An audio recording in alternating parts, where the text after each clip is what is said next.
Special revenue divisional officer. अच्छा अच्छा। अब इस पद में क्या सुविधा मिलेगा नहीं मिलेगा किसी को नहीं पता है। तो ये कौन मतलब सरकार ने किया, बीपीएससी ने किया? नहीं, तो विभाग ने किया। विभाग ने किया, इसका बीपीएससी से कोई लेना देना नहीं है। अब इस पर हाईकोर्ट का भी स्टे लगा हुआ है, लेकिन उसके बावजूद विजय सिन्हा अड़े हुए हैं कि नहीं इसको करवाना है। एग्जाम भी दिलाएंगे सीओ, सामान्य प्रशासन जो जनरल एडमिनिस्ट्रेशन होता है उसका भी काम कराएंगे सीओ।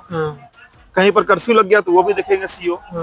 अपना तो काम कर ही रहे हैं। और डीसीएलआर की जो नियुक्ति हुई बिहार में उसको भी लेकर कोर्ट में मामला है। वो भी नियुक्ति ऐसे ऐसे लोगों का किया गया बिहार में जिन्हें जमीन का एबीसीडी नहीं पता है। आप बताइए कि जमीन का सर्वे कराना सीओ का काम है? सीओ कहीं सर्वे कराता है? नहीं। कि उसके नौकरी में है ही नहीं। बिल्कुल। कई चैनल पर हम भी देख रहे थे कि खबर चलाया जा रहा था कि मान के सीओ हड़ताल वापस ले लिया गया। ये खबर पूरी तरीके से गलत है, पूरी तरीके से निराधार है। इस खबर में कोई तथ्य नहीं है। हड़ताल जारी है और हड़ताल जारी ही रहेगा। दर्शकों नमस्कार, स्वागत है आपका आपके अपने चैनल पर। मैं रत्नेश हूँ, हमारे साथ हमारे सहयोगी उदित तारियन जी मौजूद हैं और विधानसभा के अंदर हम लोग मौजूद हैं। सदन की कार्रवाई चल रही है, बजट सत्र पास हो रहा है, लेकिन जहां एक तरफ विधानसभा की कार्रवाई चल रही है, दूसरी तरफ बिहार में एक बवाल खड़ा हो गया है। बवाल बिहार में तमाम अंचलाधिकारी इस वक्त धरना पर चले गए हैं और पूरा जो कार्यालय है वो काफी ज्यादा प्रभावित हो गया है, कामकाज नहीं हो रहे हैं। जिसके मंत्री विजय सिन्हा है जो लगातार कार्रवाई कर रहे हैं सीओ पर, जो अलग अलग जिलों में एक जनता की सेवा के लिए वो लगातार जनता दरबार लगा रहे हैं। उसमें जो शिकायतें मिल रही हैं सीओ के खिलाफ, उन सीओ को वो लगातार बर्खास्त भी कर रहे हैं। आज भी विजय सिन्हा जब विधानसभा पहुंचे थे तो लोग ये सवाल उनके मन में उठ रहा था कि जो अंचलाधिकारी इस वक्त धरना पर गए हैं, आंदोलन कर रहे हैं, उसकी मुख्य वजह क्या है, इस पर क्या बोलेंगे विजय सिन्हा, उस पर विशेष जानकारी लेते हैं उदीप जी से। उदीप जी, तमाम सीओ बिहार के इस वक्त धरना पर हैं, विधानसभा के अंदर कार्रवाई चल रही है, बजट पास हो रहा है। पहले तुम ये जानना चाहेंगे उनके धरना पर जाने का वजह क्या हो सकता है? देखिए, पहले एक जानकारी हम दुरुस्त कर दे। कई चैनल पर हम भी देख रहे थे कि खबर चलाया जा रहा था कि मान के सीओ हड़ताल वापस ले लिया गया। ये खबर पूरी तरीके से गलत है, पूरी तरीके से निराधार है। इस खबर में कोई तथ्य नहीं है। हड़ताल जारी है और हड़ताल जारी ही रहेगा। इसके पीछे दो मुख्य कारण है, इस पर हम आएंगे। लेकिन एक और जानकारी इसमें हम जोड़ दें कि जो हल्का अधिकारी होते हैं बिहार में, क्योंकि भूमि राजस्व विभाग ऐसा विभाग है रत्नेश कि अगर वो ठप पड़ जाए, अंचलाधिकारी अगर काम बंद कर दे तो पूरा बिहार ठप पड़ जाएगा। रोज जमीन का दाखिल खारिज होना है, रोज रजिस्ट्री होना है, रोज परिमार्जिन होना है, सब होना है। बिल्कुल। आप किसी काम को रोक नहीं सकते हैं। उस परिस्थिति में अगर सीओ हड़ताल पर चले गए, जो जा चुके हैं, कल ही कई लोगों से बातचीत हुई, कई अधिकारियों से बातचीत हुई हमारी, यही कह रहे हैं कि भाई अभी हड़ताल अनिश्चितकालीन है, वापस होना नहीं है। और इसका कारण समझना होगा हमको कि क्या कारण है। विजय सिन्हा जब से विभागीय मंत्री बने हैं भूमि राजस्व के, उसके बाद से बिहार में लगातार बवाल खड़ा हो रहा है। जहां जा रहे हैं वहां से लाइव चला दे रहे हैं अपने पेज पर, डांट रहे हैं, धमका रहे हैं अधिकारियों को। और कई इस तरह का फुटेज बिहार में वायरल हो रहा है जहां सीओ अधिकारियों को डायरेक्ट सस्पेंड किया जा रहा है, निलंबित किया जा रहा है। बहुत तरह का मामला है। अब मेन कारण समझिए। मान लीजिए कि जो लोग सीओ बनते हैं बीपीएससी निकाल कर ही आते हैं। बिहार पब्लिक सर्विस कमीशन जो है, लोक सेवा आयोग की परीक्षा उत्तीर्ण करके आते हैं। अब इस पूरे एग्जाम का पहले फॉर्मेट समझिए। बीपीएससी में होता क्या है, हमारे तो ज्यादा व्यूअर बीपीएससी के भी हैं। पहले आता है एडवर्टाइजमेंट यानी विज्ञापन। उसमें दिया रहता है कि फलाना पद इतना है, फलाना पद इतना है, डीएसपी इतना है, सीओ इतना है, डीसीएलआर इतना है, ये इतना है, ये इतना है। जितना भी विभाग है बिहार में, प्रशासनिक अलग आता है, राजस्व अलग आता है, सबका अलग अलग नंबर ऑफ सीट्स उसमें लिखा रहता है। अब उसके बाद फॉर्म भरा जाता है। फॉर्म भरने के बाद प्री का परीक्षा होता है, जो बच्चे उसको उत्तीर्ण करते हैं, मेंस के एग्जाम लिखते हैं। मेंस जब उत्तीर्ण करते हैं तो फाइनल इंटरव्यू होता है। और उसमें जब फॉर्म फिलअप होता है तो उसमें प्रायोरिटीज पूछा जाता है कि आप किन किन नौकरियों के लिए आपका प्रायोरिटी क्या है। तो कोई डीएसपी भरता है, कोई सीओ भरता है, अलग अलग जो विभाग सब है उसके लिए फॉर्म में ही भरा जाता है। अब जब सीओ पे ज्वाइनिंग होती है, 64वां बीपीएससी हुआ, 67वां हुआ, 70 हुआ, 72 हुआ, तो लगातार चल रहा है।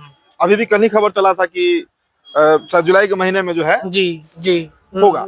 अब आगे खेल समझिए। अब जब सीओ के लिए जो चयनित अभ्यर्थी ज्वाइन किए, उसमें बजाबते दिया हुआ रहता है कि सीओ से आपका प्रमोशन होकर आप डीसीएलआर हो जाइएगा।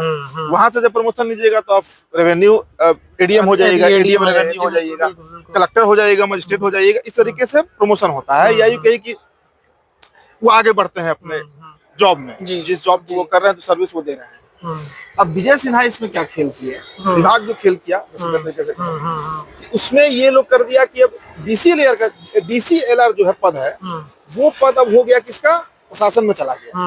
मतलब उसको राजस्व से सीधा काट कर दिया ये लोग प्रशासनिक व्यवस्था में बिल्कुल डाल दिया। जी जी। और उसके लिए एक नए पद का सृजन ये लोग किया है जिसका नाम एसडीआरओ है। अच्छा हाँ। इसका क्या काम है एसडीआरओ का? एसआरडीओ है शायद, एसआरडीओ। हाँ, स्पेशल रेवेन्यू डिविजनल ऑफिसर। अच्छा अच्छा। अब इस पद में क्या सुविधा मिलेगा नहीं मिलेगा किसी को नहीं पता है। तो ये कौन मतलब सरकार ने किया, बीपीएससी ने किया? नहीं, तो विभाग ने किया। विभाग ने किया, इसका बीपीएससी से कोई लेना देना नहीं। अब इस पर हाईकोर्ट का भी स्टे लगा हुआ है, लेकिन उसके बावजूद विजय सिन्हा अड़े हुए हैं कि नहीं इसको करवाना है। तो जो वहाँ पे नौकरी कर रहे हैं, जो अंचलाधिकारी है बिहार में, वो चाहते हैं ना कि प्रमोशन लेकर डीसीएलआर बने, एडीएम रेवेन्यू बने। वो तो पत्ता कट गया। अब ये जो नया पद का बात हो रहा है, स्पेशल रेवेन्यू डिविजनल ऑफिसर, इसमें क्या सुविधा मिलेगा, क्या काम होगा, कुछ पता नहीं है। लेकिन एक नए पद का एक तरीके से कहीं सृजन करा रही है बिहार सरकार, जो विभागीय मंत्री है विजय कुमार। तो इसमें सभी सीओ जो हैं, जो इस वक्त हड़ताल पर है, क्या उन्हीं को इसमें भेजा जाएगा जो नया पद सृजन हुआ है? उसी में भेजा जाएगा। इसी का ना विरोध है कि आप जब देखिए नौकरी क्या है, कॉन्ट्रैक्ट होता है। सरकारी नौकरी में आपके और सरकार के बीच एक कॉन्ट्रैक्ट होता है कि आपको सर्विस देना है, इसकी बदौलत में आपको इतना वेतन मिलेगा। प्राइवेट में भी वही होता है, कॉन्ट्रैक्ट होता है। अब उस कॉन्ट्रैक्ट का जो आप शुरुआत में आपने जिस टर्म्स पे नौकरी दिया, इसको कहते हैं जुडिशियल भाषा में इसको ब्रीच ऑफ ट्रस्ट कहते हैं। ये कही कि जिस कॉन्ट्रैक्ट को ही खत्म किया जा रहा है। अब उसी के विरोध में जो सीओ एसोसिएशन है वो प्रदर्शन करने उतरा हुआ है। अच्छा, सीओ का काम क्या होता है? वो सारे काम कराते हैं। मैंने इस पर वीडियो किया भी था अब कई महीने भर पहले, जब वो प्रदर्शन चल रहा था, मतलब ये जो विवाद चल रहा था बिल्कुल। एग्जाम भी दिलाएंगे सीओ, सामान्य प्रशासन जनरल एडमिनिस्ट्रेशन होता है उसका भी काम कराएंगे सीओ, कहीं पर कर्फ्यू लग गया तो वो भी देखेंगे सीओ। अपना तो काम कर ही रहे हैं। और डीसीएलआर की जो नियुक्ति हुई बिहार में, उसको भी लेकर कोर्ट में मामला है। वो भी नियुक्ति ऐसे ऐसे लोगों का किया गया बिहार में जिन्हें जमीन का एबीसीडी नहीं पता है, जिनको जमीन का कोई गणित नहीं पता है। वो लोग अधिकारी बनकर बैठे हुए हैं, सीओ के माथे पर चढ़े हुए हैं। तो हर तरह से पिस रहा है। एक पद पे जो लोग बैठे हैं इसको हम सर्कल ऑफिसर कहते हैं, अंचलाधिकारी कहते हैं। तो ये क्या माना जाए, विजय सिन्हा की जिद है, विजय सिन्हा की एक पहल है कि भाई हम भ्रष्टाचार को खत्म कर देंगे, क्या माना जाए विजय सिन्हा का ये? अब बताइए, नो वर्क नो पे वाला हंटर जो चलाए हैं, बिल्कुल कार का चाबी ले लिए सारा कार्रवाई किया जा रहा है। अब आप एक बार बताइए, आप जो बोल रहे हैं विजय सिन्हा, देखिए कोई भी मंत्री होता है ना, विजय सिन्हा का मैं उदाहरण देता हूँ, जब खनन विभाग के मंत्री थे, अभी भी शायद मंत्री है, उस समय मैंने एक स्टोरी किया भी था और कई चैनल पे स्टोरी चला था। जो शाहबाद के बालू घाट है, डेहरी में है, ससराम में है, आरा से शुरू होता है, बक्सर, पूरा बालू का ही घाट है उधर से। उसका बड़ा जबरदस्त निरीक्षण ये कर रहे थे। बाद में खबर आया कि वहां से मोटी वसूली जो है वो शुरू हो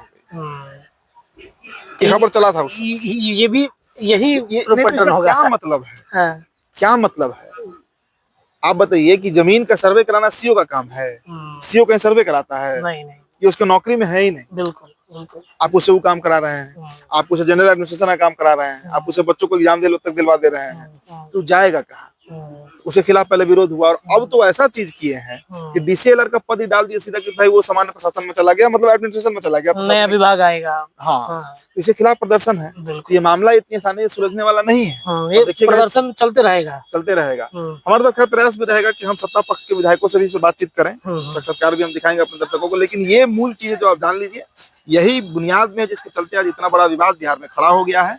और ये विवाद इतना सुलझने वाला नहीं है, क्योंकि कई सीओ से मेरी बातचीत हुई, वो भी अड़े हुए हैं कि हमारी मांग कहाँ नाजायज है, कहाँ गलत मांग रहे हैं सरकार से। सरकार हमारे हकों को मार रही है, हमारे हकों को काट रही है। पहले लगातार थ्रेटन करना, धमकी देना, बेइज्जती करना, और अब सीधा उनका एक पद ही गायब करा दिया गया। यही मामला है। चलिए देखिए, तो बिहार के सीओ आखिरकार क्यों प्रदर्शन कर रहे हैं, धरना प्रदर्शन कर रहे हैं, हड़ताल पर चले गए हैं, इसकी मुख्य वजह क्या है? अचानक से एक नया पद जो है वो सृजित कर दिया गया है, जिसको लेकर के कोई कंफर्मेशन नहीं है कि उसमें क्या सुविधाएं होंगी, किस तरह की चीजें की जाएंगी, सीओ क्या करेंगे उसमें, इसी को लेकर विरोध है। हालांकि विजय सिन्हा भी काफी सख्त रुख अपना रहे हैं। उन्होंने कार का चाबी ले लिया, नो वर्क नो पे लगा दिया। अब देखना होगा कि सीओ इस पर क्या करते हैं। फिलहाल के लिए इतना ही। जुड़े रहिए अपने चैनल के साथ, ऐसे ही तमाम अपडेट लगातार मिलेंगे। धन्यवाद।